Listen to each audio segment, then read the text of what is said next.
Hello and welcome to Used Car Heaven. Now on the programme this week we've got 4 cars to test. 2 4x4s and 2 quality coupes. We'll road test each of the cars, give you our opinions on them and some idea of what you might have to pay to buy them.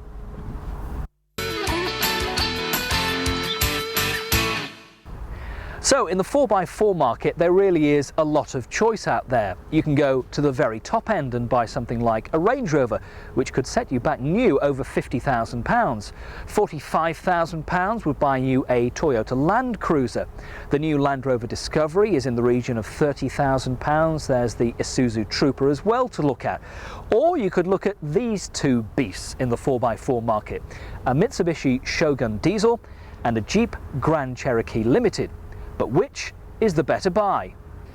Now amongst the 4x4 market, I mean there's a lot of choice out there and some real quality motors. Absolutely. This is a Jeep Grand Cherokee Limited. It is indeed. It's a good car, isn't it? Yeah, they are. This is obviously the new shape one, which is a very, very good tool indeed. Specifications high, build quality is good with the later ones, and they are an attractive car. They're not too big and cumbersome compared to some of the other vehicles that are actually out there. Any reliability problems on these? They had a little bit of a problem with the earlier ones when they came out, which they call the Jeep Cherokee.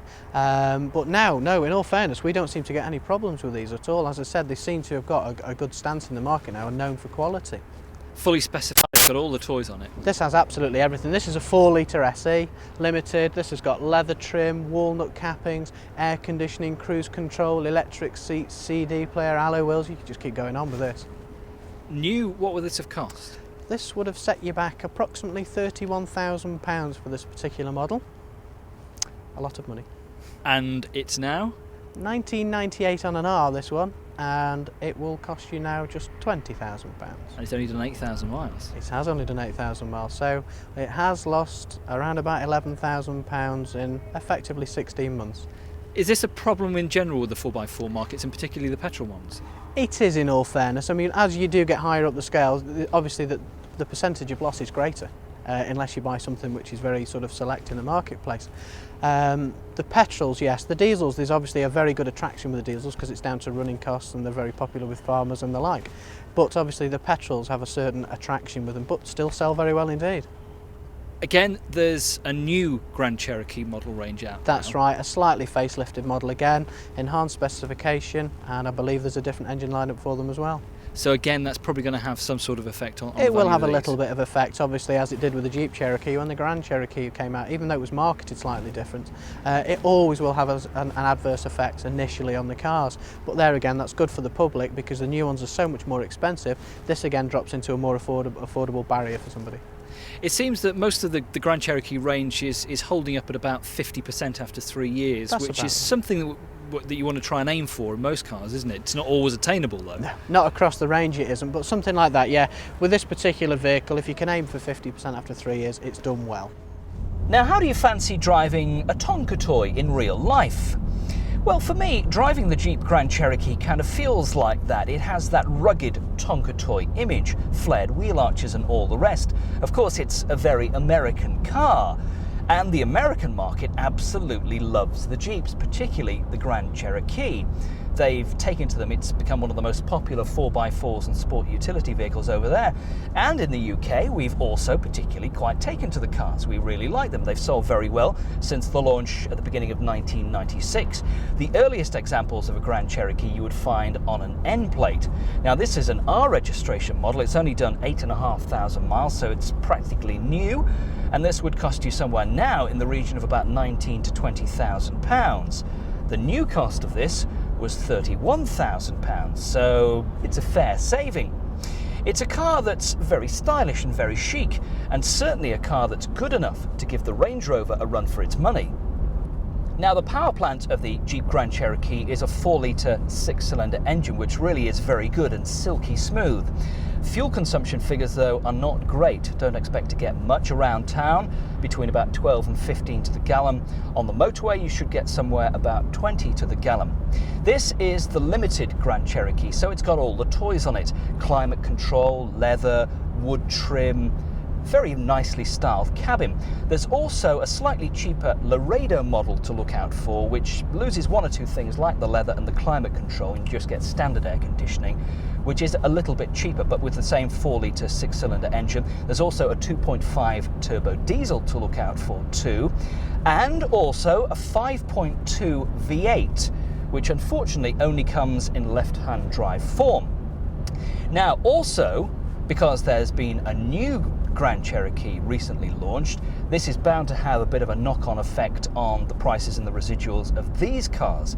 So there are plenty of them about. Make sure you don't pay overbook for a Grand Cherokee. So how does the Jeep actually drive? Well, like any other 4x4, no differently really. You still get the body roll going around corners, but this is a very relaxed cruising car, and it's pretty quick on takeoff from the traffic lights. 0 to 60 time of around about 8 or 9 seconds for these 4-litre models. So if you want a Jeep Grand Cherokee, what's the cheapest you could possibly get one for? Well, the cheapest we've seen them is in about £14,500 to £15,000 for a limited model, with perhaps 30 to 40,000 miles on the clock, so it's certainly worth looking for those. And the Laredo should be, if anything, about £500 to £1,000 cheaper than these limited models. Now, in the 4x4 market, a lot of people think that the Shogun is one of the best in terms of reliability and build and all the rest of it. There's not much that can match the Shogun, is there? In all fairness, no. The Shogun is probably one of the market leaders. The Land Rovers are very, very popular, but the Shoguns themselves are, in all fairness, in my eyes, streets ahead of the other competition that's out there. Mitsubishi are well renowned for their reliability, for their build quality, because it's Japanese. They're very popular out there. There's a bit of status to owning one. They are a good all-rounder, they really are. Now, these were first introduced back in '91, and then there was a slight revision around the bodywork about '97, wasn't there? Yeah, that's right. Well, that's right. Yeah, they brought them out. They've still got the 3-litre V6, or now, which has been replaced by the 3.5 V6. The earlier ones had the 2.5 turbo diesel. Now these are the 2.8 turbo diesel. They changed the specs quite drastically, and as you can see from this one, they've changed the looks of them as well. Now, inside, they're a bit tacky and a bit plasticky unless you try and find one that's got the diamond option pack on. That's right, they are bland inside. As most Japanese cars, they're good for the build quality, good for what you would say for some of the accessories, but on actual attraction inside, they're built to do a job really in their eyes for when they build them. Because a lot of people, even though do use this for pleasurable use, there's a lot of these that are actually worked properly, so hence basically the basic trim inside. Like I say, if you're lucky enough to find one on the used car market with a diamond option pack, you've got the leather trim inside, and some have the walnut cap-ins, and some have the air conditioning, which is very, very nice. It makes it a luxurious car then. And if you do want a car that can handle the rough stuff and the real 4x4 stuff, is this as good as the old Land Rovers, the traditional Land Rovers? Truthfully, yes, they are. I mean, as technology goes by, they are so well built that the climb ratio, what they can go up to, is unbelievable. They really will take the punishment. They're not just a glorified sort of road hugger. These things will go off-road and work. Oh my lord, I'm driving a diesel. I seem to have got a bit of a reputation for being someone who doesn't like diesels. Now, I don't know where that could have possibly come from, but it's true. So this is the diesel. This is the Shogun diesel, the 2.8 turbo diesel intercooler engine. It's the GLS 5-door model, and it's practically brand new. This would have cost you, if you'd gone to a Mitsubishi dealer, some £29,000 or so. But this, with just 90 miles on the clock, is £25,500. So that represents a pretty good saving over the new list price. And of course, it's got all the stuff on it. It's got all the toys on it, air conditioning. It's not got leather trim, just the basic cloth seats, but it's a very comfortable car. Unfortunately, it's a typical Japanese car. What I mean by that is masses and masses of grey plastic across the dashboard, which just looks awful, and they seem to have done nothing about it over the years. Many Japanese manufacturers, in trying to come up with something different that looks more pleasant on the eye. Quite frankly, this looks horrible compared to the Grand Cherokee that we've driven. Now, one thing that you can say about the whole of the Shogun range is that they do hold their value very well. You can have the short wheelbase, the long wheelbase models. You can have 3-litre 3.5 V6 engines. There's a 2.5 diesel and this 2.8 turbo diesel. This one only produces 123 brake horsepower, so it's no racer away from the traffic lights, but it's quite quiet and refined once you get up to cruising speeds. Around town and at tickover, it's a pretty noisy unit. As for fuel economy on these diesel engines, well, to be honest, they're not great.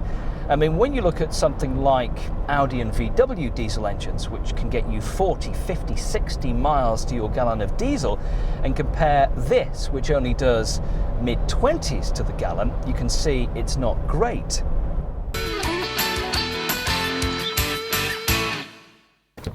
So what about inside the Shogun's cabin? Well, as you can see, it's fairly nicely trimmed. You don't get the leather in this option, but you do get some quite nice ideas like this fold-down armrest with an integrated famous cup holder in there. There's one there and there's one on the other side as well, and it's very comfortable, the seating position. How about space in the rear of the Shogun? Well, what you do get with the Shogun is the option of these 2 extra jump seats, which quite easily fold down and fold up to give you lots of extra luggage space. But of course, with those up, you get very little luggage space. Whereas in the back of the Grand Cherokee, it's actually fairly cavernous. Unfortunately, one downside with the Cherokee is that you've got to have the wheel inside the cabin, unless you buy an extra item, which is a bar which you can put on the back to have the wheel fitted there, which gives you more luggage space. But that's a big area in there. And rear passengers fare very well in the Grand Cherokee. It's very comfortable, all leather trimmed and wood, and really is very nice. So which of these 2 4x4s would we choose to drive home tonight? Well, if it was me, I think I'd go for this £20,000 Grand Cherokee. My heart would sink every time I went to fill it up at the petrol pumps, with it only doing about 15 miles to the gallon on average, whereas the Shogun is definitely better because it's a diesel. But for me, this is the car to go for.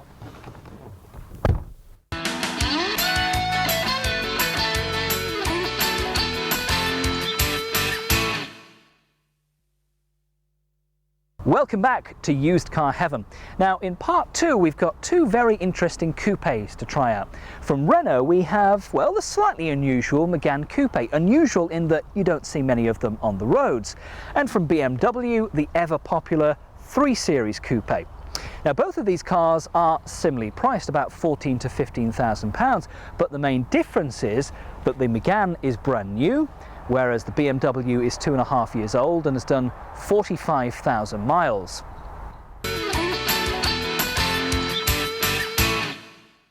Tim, what does the market think of the Renault Megane Coupe? They're actually quite a popular car. I mean, the Meganes themselves have taken off and they've got a very, very good market share. The coupes are a very attractive car indeed. They're 2 litre as this one is, with a 16-valve engine. They do a lesser model as well, but no, this is actually, it's quite welcome on the market. Specification on these high? Yeah, it is actually. When you look at this particular model, this has twin airbags, alarm, remote central locking, electric windows, air conditioning, sunroof, alloy wheels, power steering. You just keep going. How are they holding up in the marketplace value-wise? Not too bad. This particular model is a 1999 on a T, but it's only done delivery mileage on it. It's how we acquired it. This would have cost you just in the region of £17,000 new. We have this up for £13,500, so there's a saving on it, obviously. And what about in the long term, something like this? Long term, I mean, they're a very, very attractive car, so they do appeal, and there's a certain place in the market for them.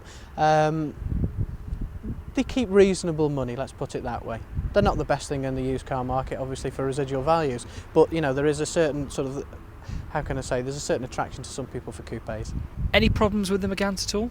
No, in all fairness, they're actually a very, very well built car indeed. Renault seems to have got their act together across all the range, regardless of whether Megane or a Laguna.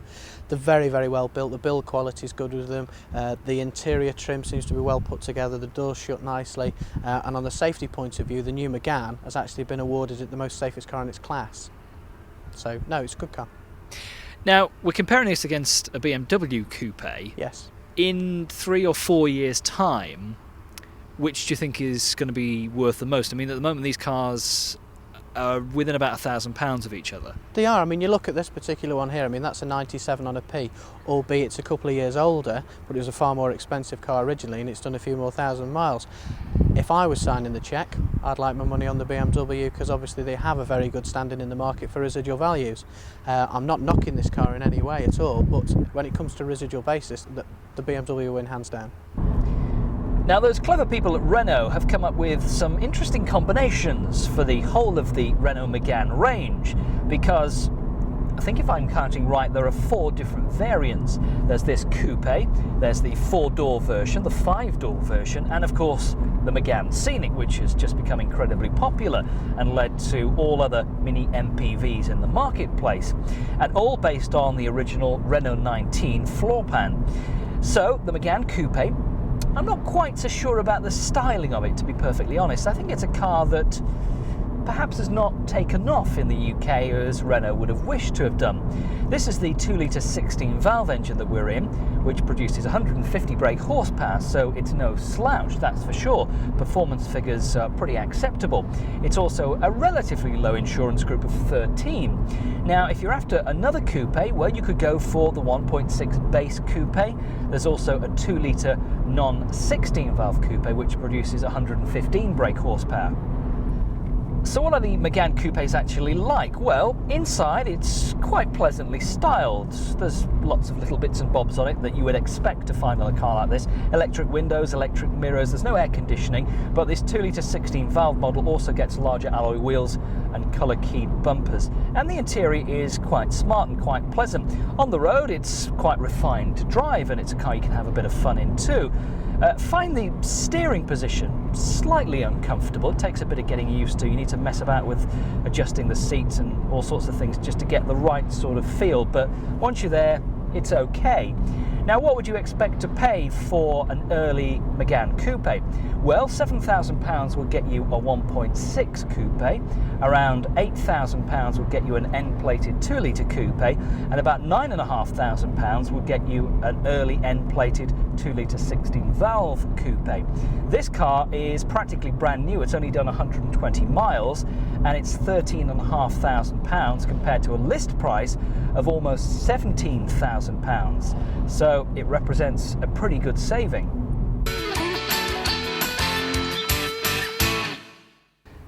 Now, we know how well built BMWs are and how well they hold their value. This is a 323 coupe. What sort of price is this going for?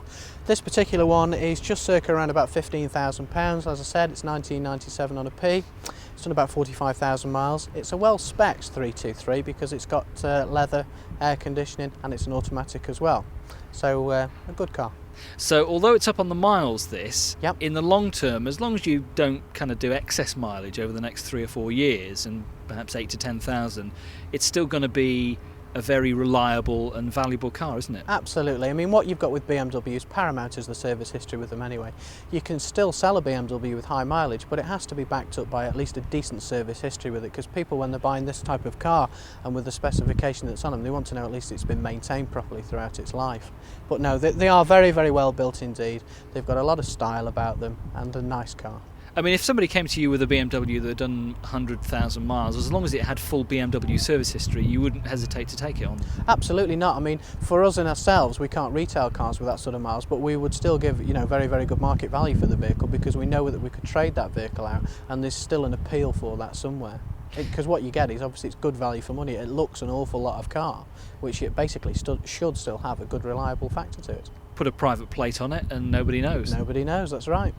Now, with the introduction of the new 3 Series Coupe, Yeah. that's going to have some sort of knock-on effect onto these models, isn't it? As in any new model that comes out, it will always have a little bit of an effect on the the one it's just taken over. These particular ones still have a lot of style about them, and the new ones obviously are a little bit more money. There's a new engine line with them as well. Now, the BMWs themselves have a good reputation for residual value. It will take a little bit of a knock, but not much, because it still puts the car in an affordable class for other people.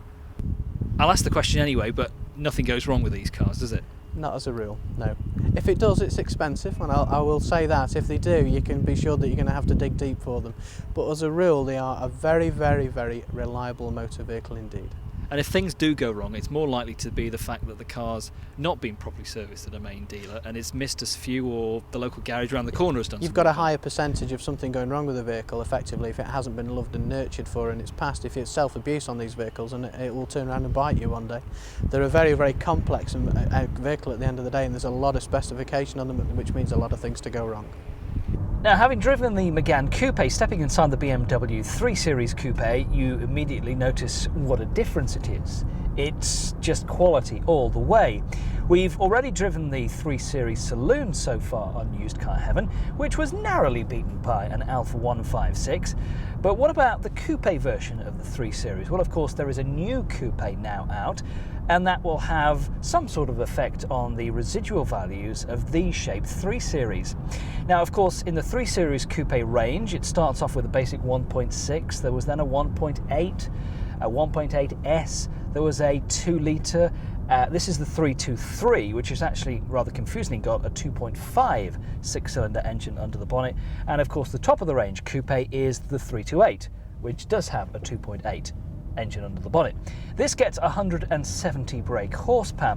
Now, this car is about 2.5 years old. It's an early 1997 323. It's done, what, 46,000 miles, but it costs similar money to the Megane Coupe, which is brand new. But which would you rather have?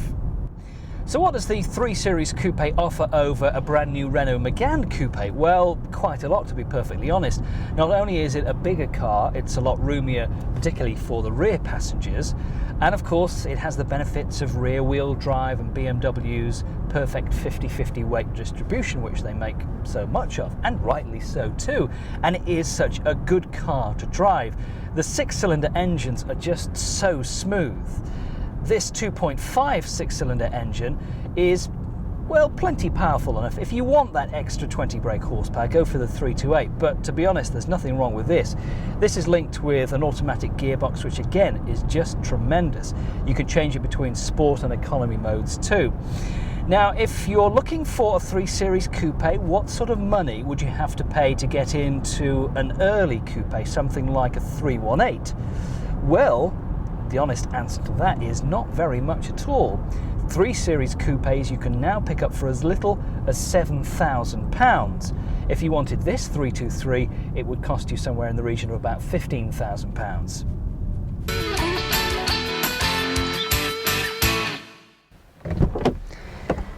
Well, there's no denying the cachet and style of the BMW 3 Series Coupe. So if we had to spend between £14,000 and £15,000 on a coupe, where would our money go? Well, the Renault Megane Coupe is not a bad buy. It's a brand new car for some £14,000 or so. But I'm afraid up against something like a 3 Series Coupe, it just doesn't stand a chance. Even though this has done 45,000 miles and it's 2.5 years old, this is where our money would go, because in the long term, this is the car that would still look good and hold its value extremely well. That's it for this edition of Used Car Heaven. Join us again at the same time on Men and Motors next week.